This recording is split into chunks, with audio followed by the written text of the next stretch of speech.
Portaventura Explained, Part 1. Portaventura is an entertainment complex complete with theme parks, hotels, a water park and more. Located in Salo, Spain, the resort is currently the most visited attraction within the country and the 6th busiest of its kind in Europe. In 2017, the entire complex was host to 4.7 million visitors spread across its 3 gated parks.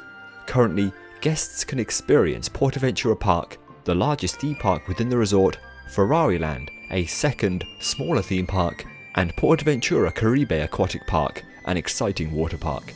However, Portaventura World didn't start out the large collection of attractions it is today.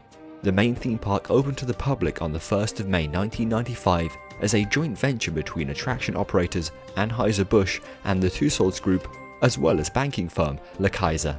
Initially, the €290 million theme park was to open under the name of TB Gardens. However, this was later changed to Portaventura. It's interesting to note that the park's original name differs ever so slightly from the Portaventura we see today, but more about this later.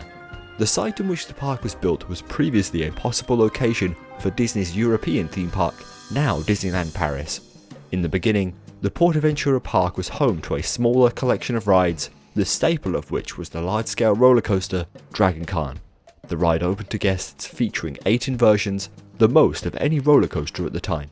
Built by Bolliger and Mabillard, it allows visitors to climb 45 meters high before experiencing the twisted and chaotic layout.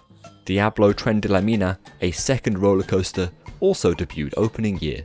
This aerodynamics mine train takes guests on a long journey as they climb 3 individual lift hills through the interesting terrain.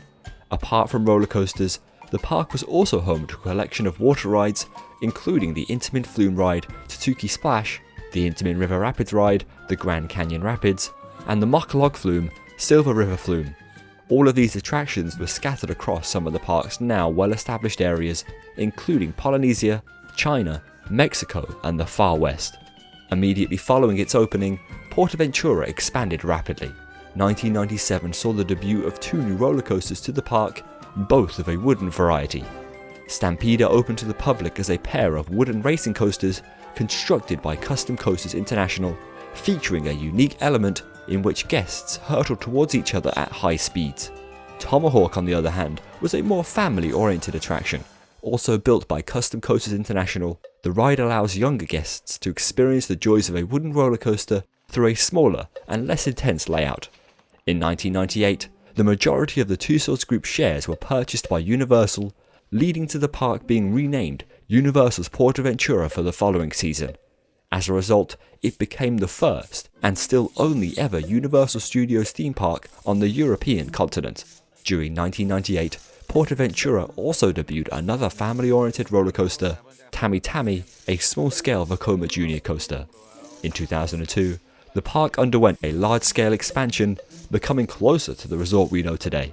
During the year, 2 new hotels were opened to the public, including Hotel Portaventura and Hotel El Paso.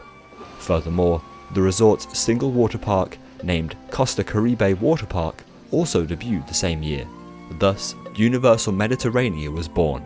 Within 1 year, a single theme park was transformed into a resort complex fit with on-site hotels and other attractions.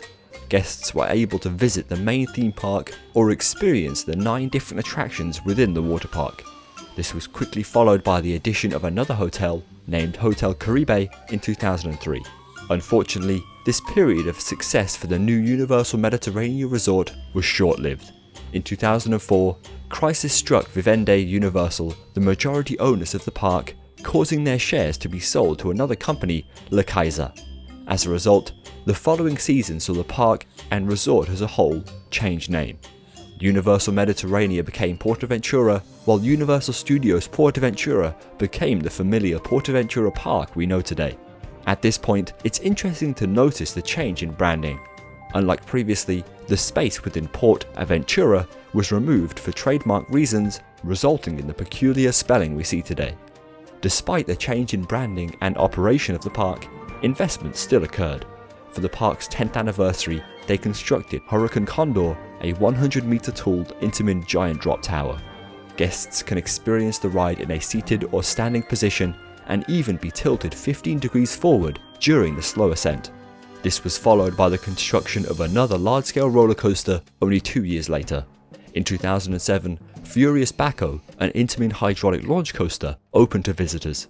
Unlike traditional roller coasters, Furious Baco became the world's first wing coaster, which seats guests over the sides of the track. This allows them to experience the unique layout from a whole new perspective. Once boarded, riders enjoy a themed pre-show before they are propelled from 0 to 135 km per hour in only 3 seconds, making it Europe's fastest roller coaster at the time of opening. 2 years after its debut, the park's ownership changed hands once again, with Invest Industrial buying a majority share in the park. Instantly, the resort began to change. The Gold River Hotel opened for the same season, while the company stated they would construct a new, large-scale children's area and also sink 100 million euros into the park over the next 4 years. As a result, Portaventura began to change drastically.